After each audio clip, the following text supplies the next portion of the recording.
So, you clicked on this video maybe on the fence about summoning for Jingliu or not. Well, I'm going to try to answer all of your questions today on whether you should summon for Jingliu or not. Now, the other day I did a video on what the reasons you shouldn't summon for Jingliu, so if you haven't watched that already, you might want to check that out if you want some more reasons on why you shouldn't summon for Jingliu to get my side of the opinion on that. But this video today is going to be glazing her up and really talking about all the reasons on why you might want to summon for her. But before hopping into all the reasons you should summon, I do want to give my brief overview of the banner, both positive, negative, kind of like, I guess, a more neutral opinion on it before glazing her up, right? So overall, I think the banner is amazing. I think the banner is the best from both parts of the banners. Part 2's banners are just kind of lame. They're kind of down bad. You don't get as much value out of those characters than you do out of the banners on Jingliu's side. Her banner offers much more value overall, right? Because she's going to be having arguably one of the best characters in the game, that being Ting Yun. Ting Yun is an absolute unit. She's an absolute godsend to your account. We're going to talk about the banner more in this video, so I'm not going to touch on it too much more in this part right here. QQ was on there as well, probably one of the best 4-star DPSs in the game. And then finally, the sexy daddy Sampo. I love him so much. Maybe I'm a little bit biased towards him, but I think he's great to pull, and I think you should build him because he's sexy. And he also helps your Kafka as well, so very pog there. And then finally, Jingliu herself. She's an absolute unit. She's going to be dealing massive damage. She's great. She's a massive damage dealer. I think the damage buff you get from her is amazing. I think she's going to deal amazing damage. I think she's going to be an amazing unit because Hoyoverse is just not going to release a bad character, right? It's bad for business. It's bad for sales if they release a dog shit character. So they're never going to release a dog shit character. Now that character might become dog water, dog trash in the future, but right now, they're not going to be that. So, with that out of the way, let's go ahead and talk about all of the reasons you should be summoning on Jingliu's banner. So, reason number one on why you should be summoning on her banner is my channel, because I'll be making content on her, a build guide on her, and more stuff with her. So, if you want to see that, please subscribe to the channel, because we'll be providing great content for Jingliu, surely. Anyways, gamers, let's hop into the real reason one now, which is going to be the banner itself. I told you before we were going to talk more about the banner. Let's talk about the banner. First of all, Ting Yun's on the banner. Arguably, like I said before, one of the best support type characters in the game, a Harmony character. She provides a lot for your team, right? She's a Giga Chad. She offers energy to your team so she can just charge up your ultimate really quick.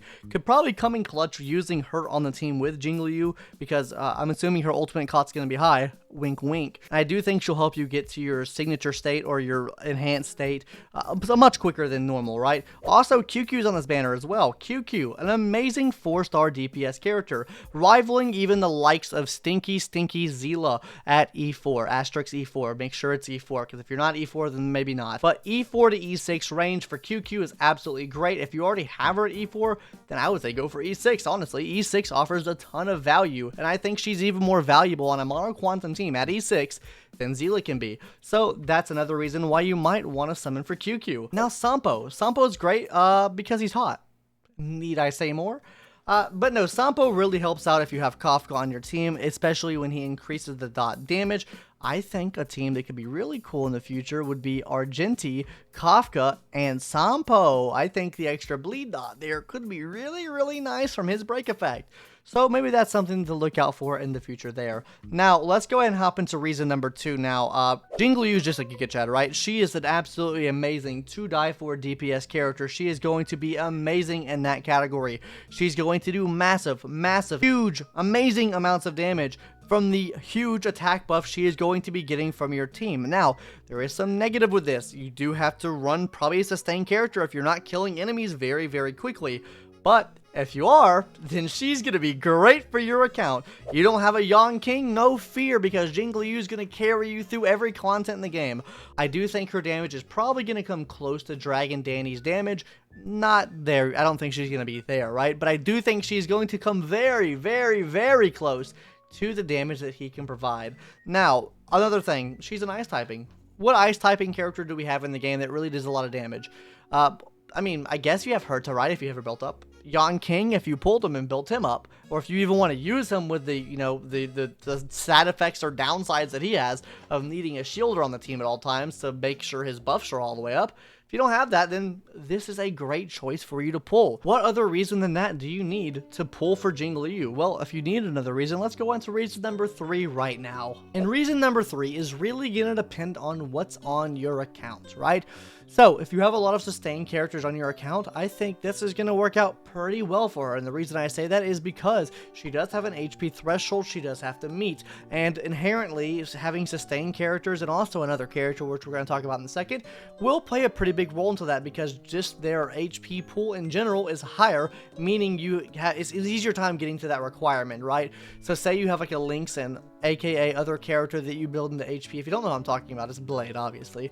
But you could run both of these characters on the team with her, right? Meet that HP requirement, and it really doesn't matter what HP your, I guess, buffer would have, because you could run a Ting Yun on there. You could really run kind of whatever on there and be completely a-okay as far as that HP threshold goes.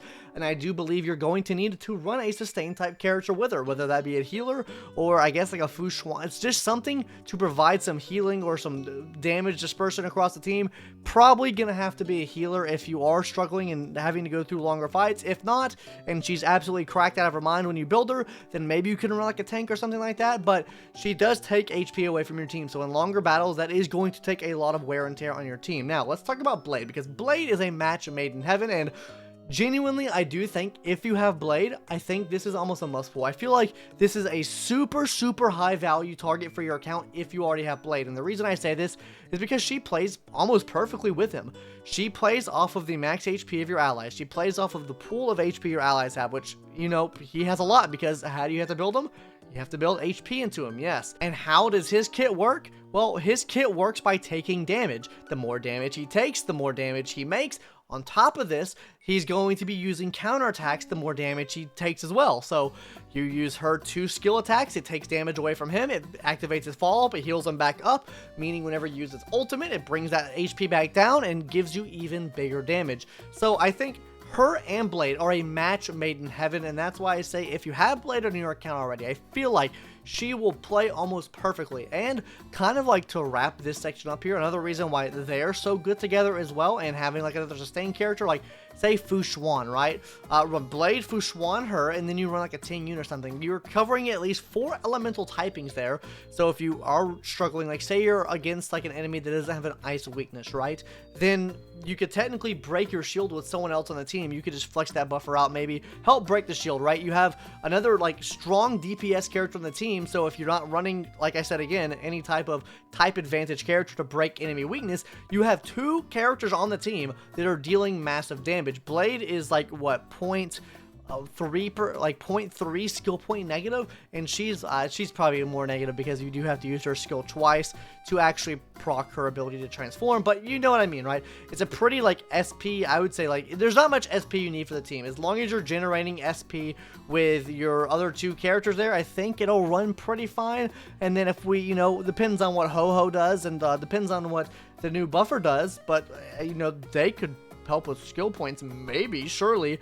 And then Ting Yun's also buffing you as far as like the energy goes as well, so you're able to get her into enhanced state faster. And I just think that she synergizes really well with support type characters, and Blade too. Anyways, gamers, that's gonna do it for today's video and all the reasons on why you should be summoning on her banner. If you want reasons on why not to summon on her banner for some reason, then go check out my video I made a couple days ago, or maybe even the tier list that came out. But yes, gamers, please subscribe to the channel if you haven't already. I would really appreciate that.